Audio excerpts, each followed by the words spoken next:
हाय आज की इस वीडियो में हम बात करेंगे थर्मोडायनामिक्स इस चैप्टर के बारे में, इसका बोर्ड एग्जाम्स का perspective, point of view and सारी चीजें। So let's start. मैं आपको बता दूं, अगर आपने वन शॉट सीरीज हमारी फॉलो करके पढ़ा है तो इसका जो प्रेजेंटेशन था वो नोट्स के फॉर्म में अवेलेबल है RG lectures app and website पे। फोल्डर का नाम है one shot series notes. Okay, चलिए स्टार्ट करते हैं आज के सेशन को। पहले डिस्कस करते हैं यहाँ पर हम गाइडेंस का पार्ट। गाइडेंस के पार्ट में मैं आपको हॉनेस्टली बता दूं, इस चैप्टर का गाइडेंस काफी ज्यादा स्वीट है, काफी ज्यादा मजेदार है। उसके पीछे का रीजन क्या है? चीजें आपको केमिस्ट्री में भी हैं। ओके, काफी एक्सटेंड तक आपको एक बेस पता है, आपको एक फाउंडेशन पता है, आप फेमिलियर ऑलरेडी हो थर्मोडायनामिक्स से, ये हो जाता है इसका बेनिफिशियल पार्ट।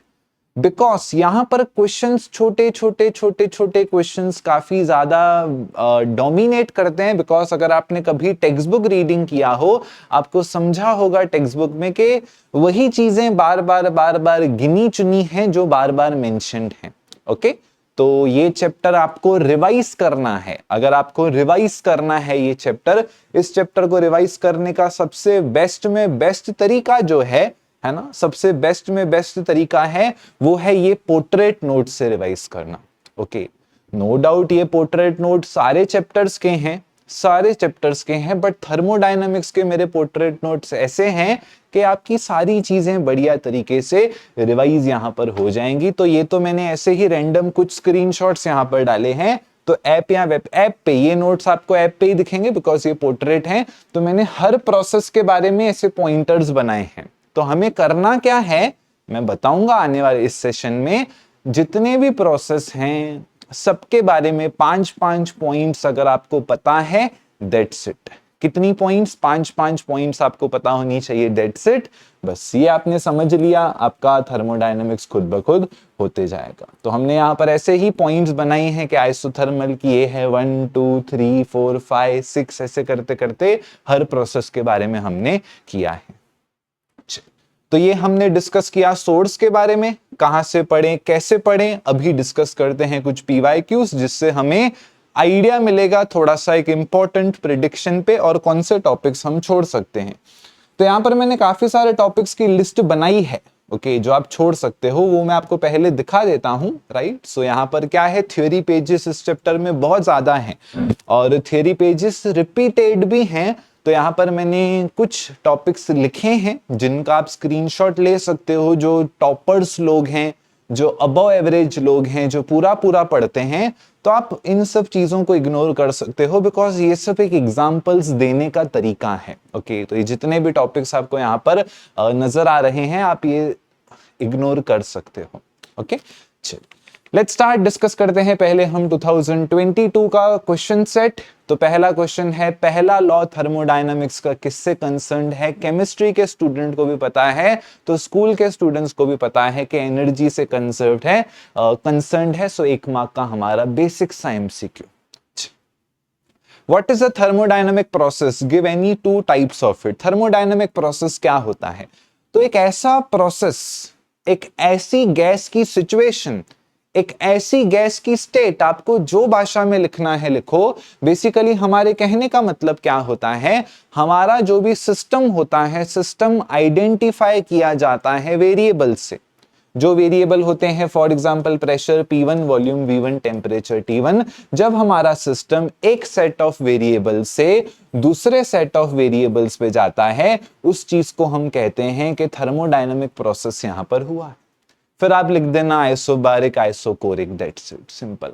सो बेसिकली ये क्वेश्चन हमारा हो जाता है यहां से 2 मार्क्स का क्वेश्चन। राइट, 2 मार्क्स का क्वेश्चन है, what are mechanical equilibrium and thermal equilibrium?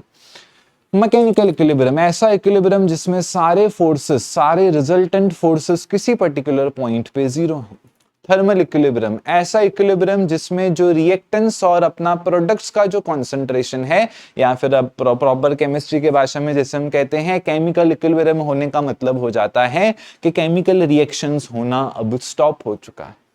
So basically ये 2 मार्क का क्वेश्चन, ये 2 मार्क का क्वेश्चन। उसके बाद यहाँ पर एक मूविंग कॉइल गैल्वेनोमीटर के क्वेश्चन में थर्मोडायनामिक्स का सम पूछा गया है। ओके, सो ये 4 मार्क्स का क्वेश्चन है जिसमें बेसिकली 2 मार्क्स में यहाँ पर स्प्लिट किया गया है। सो 2 4 6 7 अगेन हम देखें तो थर्मोडायनामिक्स हमारा 7 मार्क्स का चैप्टर हो जाता है। कितने मार्क्स का चैप्टर हो जाता है? 7 मार्क्स का हो जाता है। बिलीव मी, कंपैरेटिवली आसान है। चलिए, इनिशियल प्रेशर मुझे यहां पर दिया गया है। सो मुझे इनिशियल प्रेशर मुझे दिया गया है एंड वॉल्यूम भी मुझे यहां पर दिया गया है। सो प्रेशर पता है, वॉल्यूम मुझे पता है। If the work done in compressing the gas at constant pressure, so constant pressure का यहां पर बात हो रहा है। Find the volume, find the final volume. So final volume पूछा है मतलब दिया गया रहेगा इनिशियल वॉल्यूम। वर्क डन मुझे दिया गया है। ऐसी कौन सी फॉर्मूला है जिसमें वर्क डन आए, प्रेशर आए, इनिशियल वॉल्यूम आए, फाइनल वॉल्यूम आए? एक ही फॉर्मूला है, work done is equals to हो जाता है P डेल्टा V के बराबर क्या हो जाता है? Work done is equals to हो जाता है हमारा P डेल्टा V के बराबर। सो वही है, मैंने आपके रेफरेंस के लिए इसको लिखा है, इसमें कॉन्सेप्चुअल कुछ भी नहीं है। लॉग बुक कैलकुलेशंस कर सकते हो तो करो, जजमेंटल कैलकुलेशन से भी ये क्वेश्चन वैसे तो हो सकता है। ओके, चलिए, सो काफी आसान, राइट? ज्यादा कुछ नहीं, इतना कुछ डिटेलिंग बेस में जाना, ऐसे कुछ डेप्थ के क्वेश्चंस निकालना, ऐसा कुछ भी यहां पर 2022 के पेपर में तो नहीं था। 2023 पहला question, first law of thermodynamics is consistent with the law of conservation of. So again same question है हमारा, एनर्जी।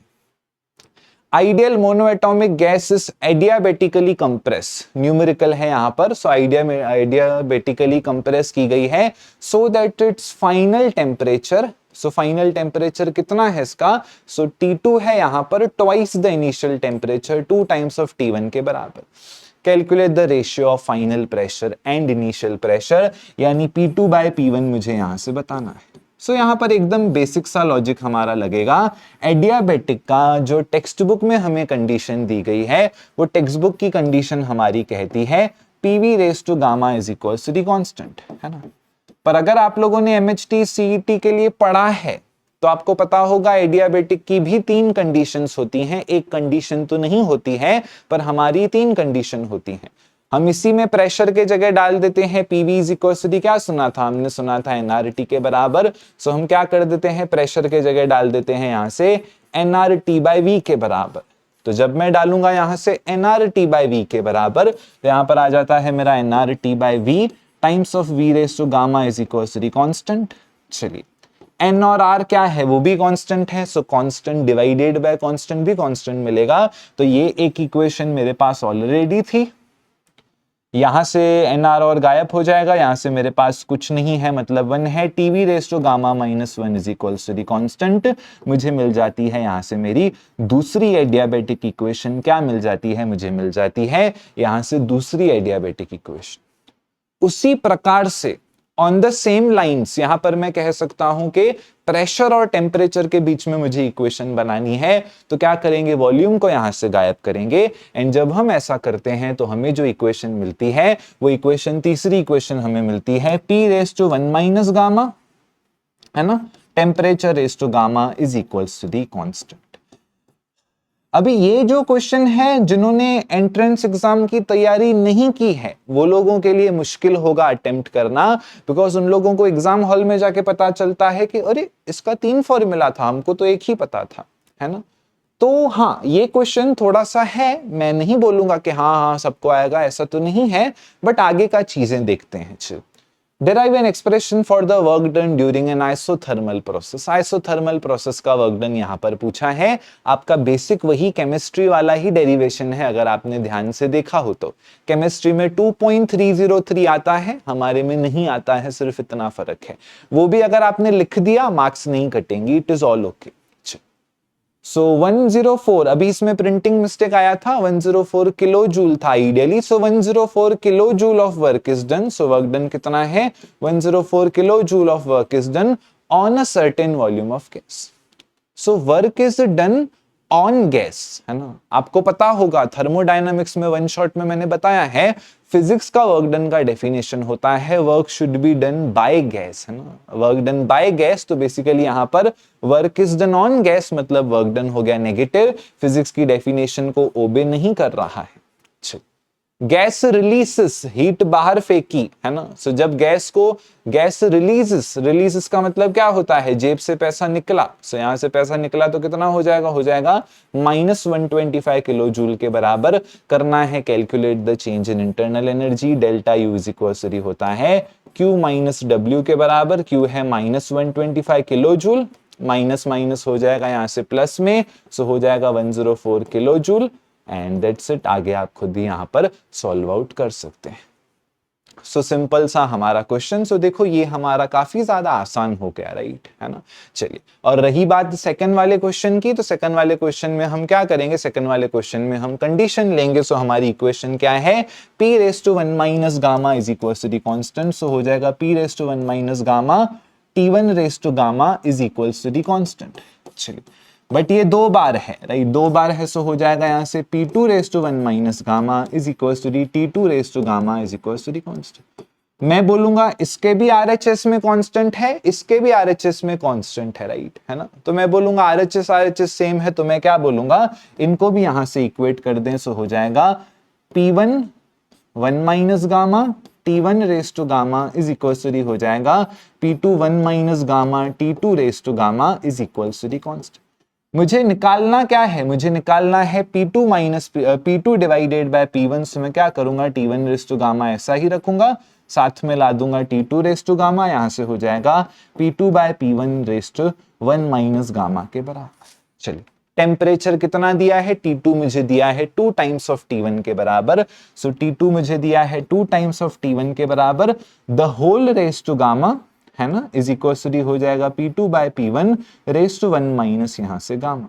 चलिए, T1 कैंसिल, यहां से बचेगा हाफ। और मुझे दिया क्या है, मुझे दिया है mono atomic gas. Mono atomic gas में गामा की वैल्यू कितनी होती है, सो मोनो एटॉमिक गैस में गामा की वैल्यू होती है हमारी 5/3 के बराबर। सो यहां पर हो जाएगा 1/2⁵, है ना, 1/2 हो जाएगा यहां से 5/3 के बराबर इज इक्वल टू यहां से हो जाएगा P2 बाय P1, यहां से हो जाएगा 1 माइनस 5/3 के बराबर।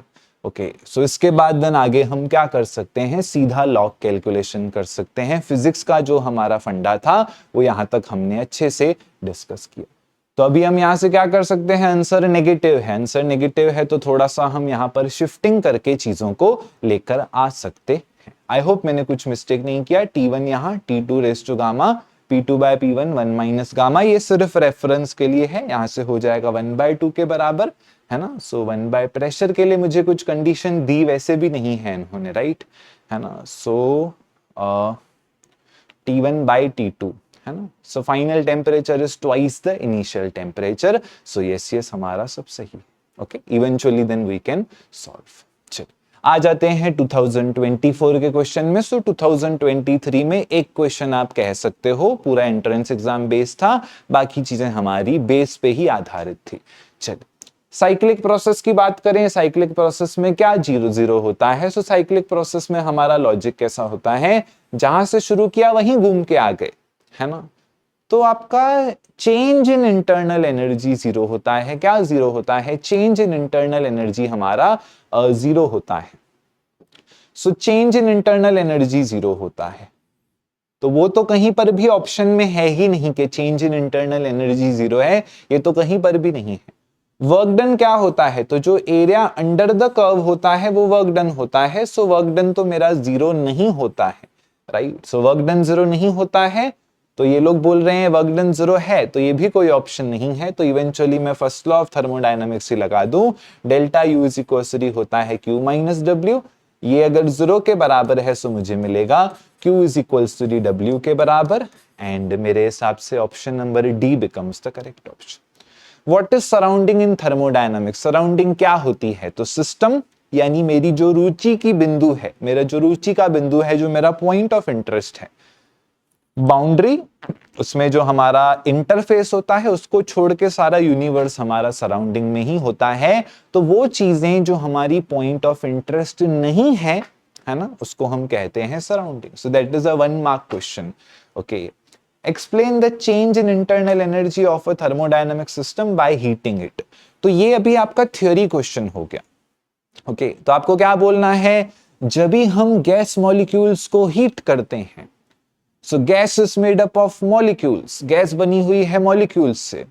जब हम उनको हीट करते हैं, सो हीट करने से क्या होता है, हीट करने से वो वाइब्रेट होते हैं। वाइब्रेशन से क्या होता है, वाइब्रेशन से कोलिजन होता है, कोलिजन से उनके बीच में एक एनर्जी जनरेट होती है, एंड वही एनर्जी बेसिकली हमारी होती है इंटरनल एनर्जी। तो पहले जब वाइब्रेशंस नहीं थे तो इंटरनल एनर्जी की वैल्यू कुछ और थी, अब हीटिंग के वजह से वाइब्रेशंस बढ़ गए तो ऑब्वियसली बात है इंटरनल एनर्जी चेंजेस। और ये आपका 2 मार्क्स का क्वेश्चन है, तो इसी को आप पैराग्राफ में बना के लिखोगे, it will make a justice. Okay, text book में 8-9 पेजेस हमारे यही उन्होंने बताए हैं पहले कि कैसे हम इंटरनल एनर्जी को चेंज कर सकते।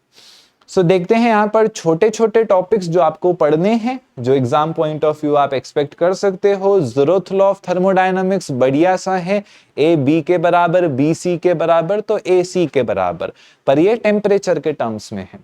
Definitions of heat work energy system surrounding, because ये आपको 3 मार्क्स के लिए भी पूछा जा सकता है, एंड बिलीव मी अगर 3 मार्क्स के लिए आ गया तो मजा आ जाएगा। 3 types of system and equilibrium. अभी 3 टाइप्स ऑफ सिस्टम से मेरा मतलब है ओपन, क्लोज एंड आपका आइसोलेटेड। ये एमसीक्यू के फॉर्म में ज्यादा पूछा जाता है, और इक्विलिब्रियम 1 लाइन के फॉर्म में पूछा जाता है, जो ऑलरेडी हमने देखा एग्जाम में एक बार आ भी चुका है, तो 3 मार्क्स के लिए भी आ सकता है अगेन कि तीनों इक्विलिब्रियम बताओ। चलिए, फर्स्ट लॉ ऑफ थर्मोडायनामिक्स, ये तो हमारा फिजिक्स का बेस है, पूरा का पूरा आधार है। तो इसमें हमारा जो आपका थ्योरी पार्ट है थोड़ा सा, है ना, वो आपको पूरा करना है इसका, क्योंकि थ्योरी इसका अच्छे से है, टेक्स्ट बुक में अच्छे से दिया गया है। सो पहले work done is equals to p delta v वाला पार्ट है, उसके बाद बीच में आप थोड़ा स्किप करके फिर आप इस पे ला सकते हो। तो अगेन ये आपको एक एक्सप्लेनेशन ही करना पड़ेगा। तो फर्स्ट लॉ ऑफ थर्मोडायनामिक्स अगर आपको एक्सप्लेन करना है, समझो 3 मार्क्स का क्वेश्चन आया, तो आप लिखोगे कैसे, क्योंकि ऑलरेडी बहुत थ्योरी है। तो पहले ना आप कॉमन सेंस लगा के लिखो। ओके, पहले क्या करो, पहले आप कॉमन सेंस लगा के लिखो। समझो मैंने आपको 20 रुपए दिए, है ना, मैंने क्या किया, आपको 20 रुपया दिया, सो मैंने आपको हीट दिया। आप क्या करोगे, आप 10 रुपया खुद के पास रखोगे, है ना। तो 10 रुपया खुद के पास रखा, इंटरनल एनर्जी 10 रुपया खुद के जेब में रखा, 10 रुपया इंटरनली आपके जेब में गया। 10 रुपए का क्या करोगे, कुछ काम करोगे, चलो कहीं खाने चले गए, कुछ किया, 10 रुपए में कुछ मिल गया, तुमने कुछ खरीद के खाया, सो बाकी आप वर्क डन करोगे। तो ये जो फॉर्म है आपके थर्मोडायनामिक्स का फर्स्ट लॉ का, इस पे आप बहुत कुछ लिख सकते हो, है ना, इस पे आप लिख सकते हो चीजें, एंड इवेंचुअली फिर आप क्या कर देना, फाइनली लिख देना delta u is equal to d q minus में डब्ल्यू के बराबर। फिर हीट इंजन प्रिंसिपल, तो अभी ना यहाँ पर ये छोटे टॉपिक्स ही हैं। हीट इंजन प्रिंसिपल में क्या आ जाएगा, 3 चीजें आपका, हीट रिजर्वायर, कोल्ड रिजर्वायर, और बीच में जो हमारा मिडिल वाला एलिमेंट हो जाता है वर्किंग सब्सटेंस। उसी प्रकार से कार्नोट साइकिल पे 3 से 4 लाइन, स्टेरिलिंग साइकिल का सिर्फ और सिर्फ डायग्राम, दैट्स इट। ये स्मॉल टॉपिक्स में मैं कह रहा हूं, ज्यादा बड़े में नहीं, स्मॉल टॉपिक्स में हम देख रहे हैं। उसके बाद मैंने बताया कि इसमें बहुत सारी चीजें ऑलरेडी रिपीटेड हैं, जिसको पढ़ने का इतना कुछ सही नहीं है, आप इन सब टॉपिक्स को बिंदास इग्नोर कर सकते हो, बिंदास। ओके, चलिए, तो इसमें हाँ सब इग्नोरेबल है, आप टेक्स्ट बुक खोल के रीड करोगे आपको समझेगा मैंने क्यों कहा है। अभी मस्ट डू टॉपिक्स देखो, जो 7 थर्मोडायनामिक प्रोसेस हैं, to be very very honest, सातों के सातों इंपॉर्टेंट हैं, उसमें भेदभाव नहीं कर सकते हैं। ज्यादा से ज्यादा हम क्या बोल सकते हैं, साइक्लिक प्रोसेस 3 मार्क्स के लिए नहीं आ सकता है, बट अभी अभी आपने देखा साइक्लिक प्रोसेस के ऊपर सम आ गया। तो बेसिकली यहां पर मैं आपको कहूंगा, देखो कुछ कुछ चैप्टर्स ऐसे होंगे जहां आपको पता है कि ये 7 किया, एक तो आएगा है ना। अभी कोई स्टूडेंट आलसी होगा, बोलेगा अरे सर यहां तक वीडियो देखा, मुझे लगा आप बोलोगे यही 2 करके जाओ। अरे नहीं यार, इधर लॉटरी खेलने नहीं आए हैं हम, राइट, लॉजिक लगाने आए हैं। तो 7 थर्मोडायनामिक प्रोसेस में से एक तो डेरिवेशन, मतलब आप एक्सपेक्ट कर सकते हो, उसका फल तो मिलेगा आपको, फल। जैसे साइक्लिक प्रोसेस पढ़ा होगा अगर किसी ने, तो एमसीक्यू में फल मिल गया उसका, है ना। तो आई एक्सपेक्ट कि आप 7 थर्मोडायनामिक प्रोसेस पढ़ो, उससे आपका सीईटी का भी बेस बन जाएगा।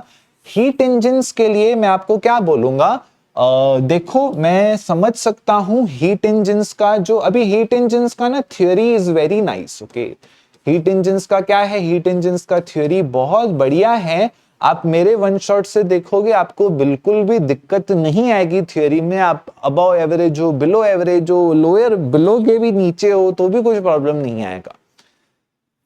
रेफ्रिजरेटर का थ्योरी थोड़ा सा दिमाग पे लगता है, उसके लिए लेवल एक पर्टिकुलर होना चाहिए, है ना। सो मैं बोलूंगा हीट इंजन आप लोग करो विथ फॉर्मूलास, है ना। इतना आप करो और रेफ्रिजरेटर की भले सिर्फ फॉर्मूला देखो, दैट्स इट। और ये लीस्ट है, मतलब ये आपका इन तीनों में से देखो आपने ये दो भी कर दिया तो इट्स ओके। आप ऐसा समझो एनी टू इनमें से कोई दो करो, बट ये तो सीईटी का बेस बन जाएगा। ये मैं क्यों लिखा है रेफ्रिजरेटर सीईटी के लिए। ओके, सीईटी के लिए इसका सम इससे ज्यादा इजी सम नहीं हो सकता है। ओके, दो ही फॉर्मूला है रेफ्रिजरेटर का। ओके, तो अगर मैं बार्गेनिंग करूं यहां पर बार्गेनिंग, तो मैं बोलूंगा साथ थर्मोडायनामिक प्रोसेस करो और हीट इंजन करो। रेफ्रिजरेटर का आप सिर्फ फॉर्मूलाज भी किया तो भी चलेगा। यहां पर विथ मेरा गलती से आ गया है, मुझे एक्चुअली लिखना था रेफ्रिजरेटर की आप लोग फॉर्मूलास यहां से करो। एंड बाकी पोर्ट्रेट नोट्स आप देखो, आपको मजा आएगा। ओके, अगेन मैं आपको बता दूं हॉनेस्टली, मैं आपसे छुपाऊंगा नहीं, ये नोट्स मैंने बनाए थे कोविड के जस्ट बाद। Okay, but still as fresh as जैसे हमेशा आपको चीजें दिखती हैं, आपको ऐसा ही बढ़िया रिवीजन हो जाएगा। ये नोट्स की खास बात ये है, ये आपके मोबाइल स्क्रीन पे एडजस्टेड है, जूम इन जूम आउट के लोचे ही नहीं है है ना। सो ये मेरा 4 साल पुराना प्रोजेक्ट है और मैं सारी चीजें फिजिक्स की खुद करता हूँ, ऐसा किसी को हायर करके ये सब चीजें नहीं करता हूँ। तो आप करना, आपको मजा आएगा सच में। और ये वेबसाइट पे नहीं काम करेगा बिकॉज पोर्ट्रेट है, मैंने डिजाइन ही मोबाइल फोन्स के लिए किया है। सो चैनल पे न्यू आए हो या पुराने हो मुझे नहीं पता, बट सब्सक्राइब कीजिए ताकि मेरी शक्ल आपको दिखती रहे, मेरी वीडियोस आपको दिखती रहें और इंपॉर्टेंट चीजें मिस नहीं हो। Wish you the best.